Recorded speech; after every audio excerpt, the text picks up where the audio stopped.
लेकिन जो मैंने फैसला किया अब ये कि हमने अब इस निजाम का हिस्सा नहीं रहना। मैं अपनी सारी चीफ मिनिस्टर्स, अपनी पार्लियामेंट्री पार्टी से अब मिलूंगा और हमने फैसला किया है कि हम सारी असेंबलियों से निकलने लगे हैं। निजाम तब्दील करने के लिए कप्तान का मौजूदा निजाम से निकलने का ऐलान। पीटीआई का तमाम असेंबलियों से मुस्ताफी होने का फैसला। हकीकी आज़ादी माह से खिताब में इमरान खान का सरप्राइज। कहा वज़ीर आला और पार्लिमानी पार्टियों से मुशावरत के बाद हतमी तारीख का ऐलान करेंगे।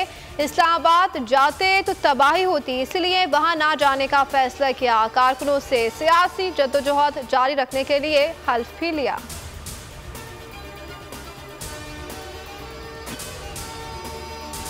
जिस दिन इमरान खान कहेंगे पंजाब असेंबली तोड़ दी जाएगी। मोने सलाही का इमरान खान के शाना बशाना कहते हैं कि 27 जुलाई को अल्लाह ने हमें सुरखरू किया और परवेज इलाही को सीएम बनाया था। इस दिन के बाद से हम बोनस पे चल रहे हैं। हम अपने वादे पर कायम हैं।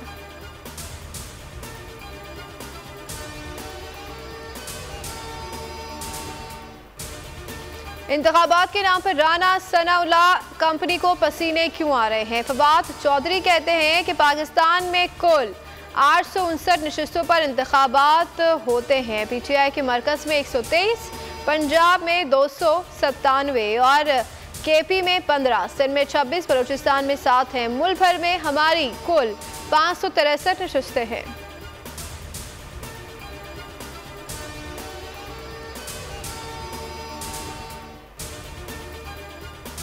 और अफसोस से कहना पड़ता है कि इदारे पुरानी गलतियों से क्यों नहीं सीखते। इमरान खान कहते हैं कि पंजाब में हमारी हुकूमत है लेकिन पुलिस बेबस है। पुलिस वाला कहता है कि किसी और को बिठा दे, दस्तखत नहीं कर सकता। बतौर साबिक वज़ीर आज़म खुद पर हमले का मुकदमा दर्ज नहीं करा सका।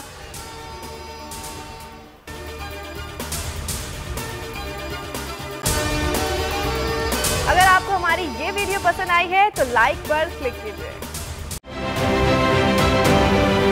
आप ये समझें, ये जो हक है ना, हक पे खड़े रहना और हक को बोलना, ये दूर से लगता है तन्हा हो गए लोग। आप खान साहब को देखें, तन्हा दिखाई देने, सारी जमातें मिलकर उनके खिलाफ हैं, लेकिन आज भी पाकिस्तान की आवाम उस हक की आवाज़ के पीछे जो है 80% से ज़्यादा आवाम उनके साथ है। सेम एग्जैक्टली इसी तरीके से बोल की कहानी है भाई। बिल्कुल अलग आपको तन्हा दिखाई देगा, हर जगह आपको खड़ा हुआ नजर आएगा, हटेगा नहीं किसी चीज़ से। और उसके साथ भी 80% आवाम अगर आज आप देखें तो उसे बोल दिख रही है।